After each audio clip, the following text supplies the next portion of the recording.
Now, what are we to make of Emmanuel Macron's gamble? The far right in France has been blocked from gaining a majority in their parliament with just 143 seats, half of what they would need for a majority.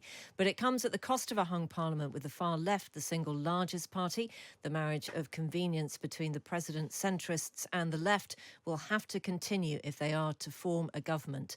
But is it destined for a very, very messy divorce?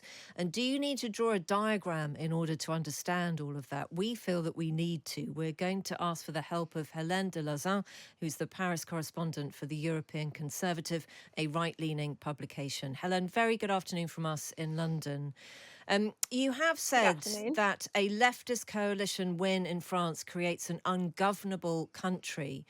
So just talk us through what you think that really looks like. And ungovernable because the politicians will always not be able to agree with each other, or because the people will find it difficult to be governed?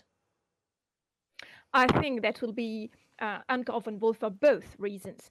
The first thing is that we have now three opposing blocs in the French National Assembly. And these three blocs are very close in terms of seats. Only a dozen seats, in fact, of difference between each bloc. So there is no absolute majority, but there is no relative majority either. So on major issues, for example, like the budget, which is going to be voted normally in September, it's going to be very difficult to obtain the 289 mark that is required to have a majority. And we can imagine kinds of coalition drawing in the future, but these coalitions are going to be very hard to put on the stage because there are so major differences between the three blocs that the consensus is not to be seen for the moment. And the second thing is that France is ungovernable on a general dimension because everybody is frustrated by the results of this election. Many people, more than 30% of the French, voted for the Rassemblement National for the European election on June the 9th, and on the first round of the legislative elections. And they voted for the Rassemblement National so as to see some major issues tackled, such as immigration, crime, purchasing power. And no solution are going to be put forward by the new assembly that has been elected. So the frustration is going to grow. Among the left, of course, they are apparently the winner, but not in terms of voices. Of course, they have a small majority, a small advantage in terms of seats, but they are not going to be capable of doing the program that they put forward during the campaign. And regarding the third bloc, which is Emmanuel Macron former majority, frustration too, because they lost a bit of seats, but not much, but they're still in power, but we don't know what they're going to do. So everything is blocked. So, Hélène, would it also be fair to say that it is simply more dangerous to have a frustrated right-wing bloc in a government and in terms of the people who follow those parties? I think that the danger of the Rassemblement National and its allies is grossly exaggerated. In many other European countries, we saw some coalition, some right-wing coalition coming to power. I'm thinking about Italy, of course, and in Italy, you may know that people are speaking of a centrodestra, a center-right coalition, not a far-right coalition. It is the case in Sweden too. You have a coalition between a party that is center-right and a right-wing party.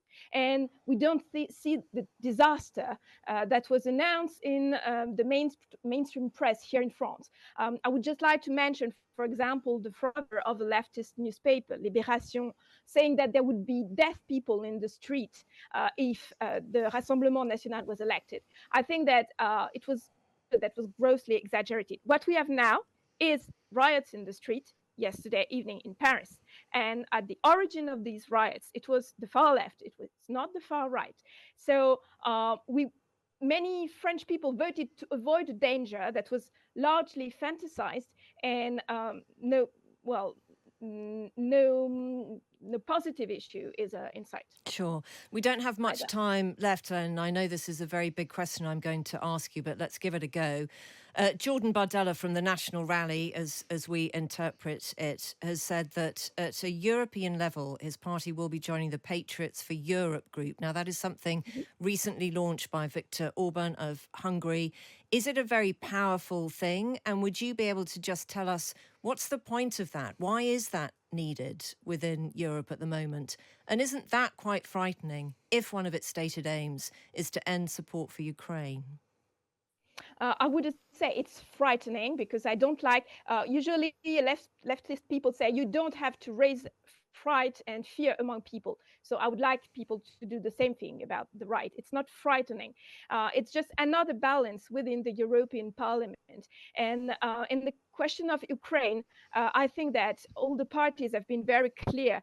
They don't want to support Russia. They condemn the aggression of Russia, but they warn the European people about a military commitment that could draw people too far, that could draw the country too far. And we know too well in European history that such mechanism can be very dangerous. That's all. And so I think that the launch of this new group, Patriots for Europe, is a good thing to us to reinstore a new balance within the European Parliament. And the RN has been able to push its influence so as to get rid of the AfD in Deutschland and in Germany, sorry.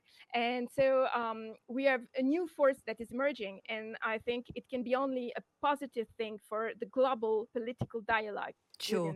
And I know that you don't want to say that anybody who holds a right or centre-right view, needs to be instilling fear just by holding that view. But surely Russian aggression is frightening. I mean, that is what is happening in Europe at the moment. Of course, it is frightening. It is an aggression against a free country.